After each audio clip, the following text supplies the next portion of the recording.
Welcome, traders. Dr. Keith here. Happy infrared. Happy Thursday, May 2nd, 2024. Hope you're doing well. So I thought I'd show you today, folks. So I've got on the daily NVDA up here.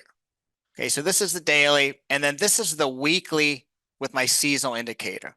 And what you can see is clearly, over the last 16 weeks or so, it was up to sideways, and this is exactly what it's been kind of doing on NVIDIA's weekly chart. But now you can see we're getting a nice projection to the upside. So this is what I call my setup. So once I get a green dot on the weekly down here, okay, then what I look to do, folks, is enter in on the daily as my trigger. And so once this daily, if we all of a sudden the trend indicator turns green, and then from there, I get a new entry. There's a few ways to enter on this particular trading method.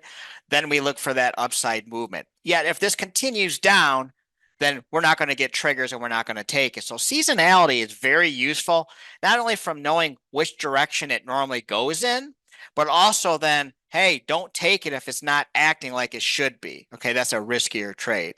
So if you want to learn more about seasonality and how I use it in my Heikin-Ashi seasonality system, just go to becomeabettertrader.com/yes. Becomeabettertrader.com/yes.